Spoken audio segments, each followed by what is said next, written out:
আসসালামু আলাইকুম রহমতুল্লাহি বরকাতুহ। দেশ এবং বিদেশের যেখান থেকে আমার এই ভিডিও দেখছেন তাদের প্রত্যেককে জানাই অসংখ্য ধন্যবাদ।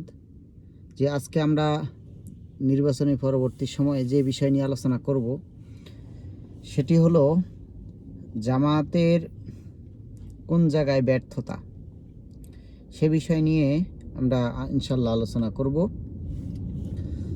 তবে জামাত এই নির্বাচনে 2026 সালে নির্বাচনে জামাত শিক্ষিত শ্রেণীর এক বিশাল একটা ভোট পেয়েছে।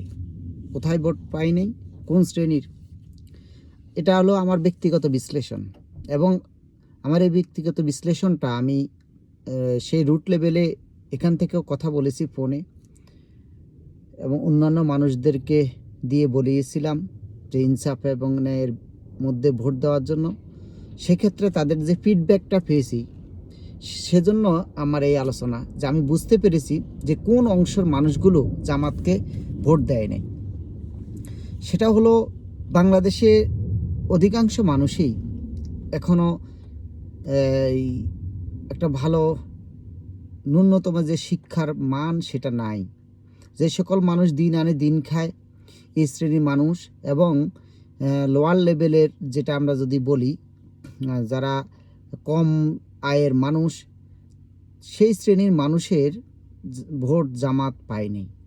এর কারণটা হলো জামাত এখনও ওই লেভেলে গিয়ে তাদের কাছে দাওয়াতি কাজ করা এবং তাদের সাথে মিশা, এবং জামাতের যে টার্গেট, জামাতের যে ইনসাফের ন্যায়ের ভিত্তিতে যে রাষ্ট্র পরিচালনার যে চিন্তা, সেটা তাদেরকে বোঝাতে ব্যর্থ হয়েছে। আমি প্রথমে বলছি এটা হলো আমার ব্যক্তিগত মতামত। আপনারা দেখেন, আপনাদের চিন্তা, ব্যক্তিগত মতামত, যারা আপনারা ওখানে তৃণমূল পর্যায়ে কাজ করেছেন এই নির্বাচনের সময়, আমার কথার সাথে মিলে কিনা, মিললে ভিডিও কমেন্টের মধ্যে জানাবেন। তো এজন্য এখন কি করা প্রয়োজন? এখন হলো জামাতে আগামী 5 বছরের জন্য নিজেদেরকে বিরোধী দলের মধ্যে থেকে শক্ত বিরোধী দলে অবস্থান করা এবং নিজেদেরকে প্রস্তুতি করা, এবং যেই লেভেলে তারা ভোটটা পায় নাই সেই লেভেলে কিভাবে পৌঁছানো যায়, তাদের কাছে কিভাবে তাদেরকে বোঝানো যায়, সেই কাজটা করতে হবে। ওয়েলফেয়ার পলিটিক্স জামাতের টার্গেট, এটা সর্বস্তরে ছড়িয়ে দিতে হবে। বাংলাদেশের এমন কোনো জায়গা যেন না থাকে, এমন কোনো ব্যক্তি যেন না জানে যে ওয়েলফেয়ার পলিটিক্সটা কি। সর্ব জায়গায় জামাতকে এখন থেকে সেই পরিকল্পিতভাবে সামনে অগ্রসর হতে হবে, এবং নির্বাচনী পরবর্তী সময় এবং সামনের দিকেও যারা বিভিন্নভাবে সরকারি দলের এবং নেতাকর্মী এবং সরকারের পক্ষ থেকে দমন নিপীড়ন থেকে শুরু করে নির্যাতনের শিকার হবে, সে যেই দলেরই হোক, বিএনপিরও অনেক ভাইরা বিএনপির মাধ্যমে নির্যাতিত হবেন, আবার আওয়ামী লীগের অনেক ভাইরাও হবেন। তো সেই কারণে আওয়ামী লীগ বিএনপি হিসাব না করে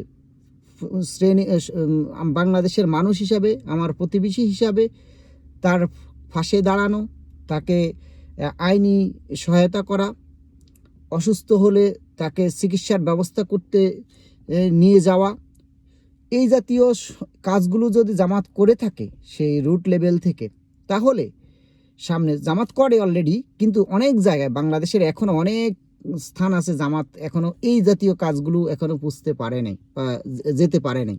যে সকল জায়গায় পৌঁছাতে পারে নাই সেখানে পৌঁছাতে হবে। বিশেষ করে আমার এলাকায় রয়েছে, আমার এলাকা দুর্বলতার দিক আমি এখান থেকে বুঝতে পারি, এবং আমিও এক সময় তৃণমূল পর্যায়ে ছোটোবেলা থেকেই এই সংগঠনের সাথে ছিলাম, কাজ করে আসছি, এই জন্য এটা বুঝতে পারি। তো সে কারণে এই সকল বিষয়গুলো এখন থেকে নজর দিয়ে যারা নেতাকর্মী দেশে আছেন তারা এখনই আপনার সেই ওয়েলফেয়ার পলিটিক্স সেটা করতে হবে জনকল্যাণের জন্য। মানুষের প্রত্যেকে যারা নির্যাতিত, নির্বাচন পরবর্তী সময় যারা এজেন্ট ছিলেন, সে অনেক এজেন্টদের বাড়িঘর ফুরিয়ে দিয়েছে, তাদেরকে নির্যাতন করেছে, এটা আপনারা জানেন, আমার আর এখানে বলার কিছু নেই।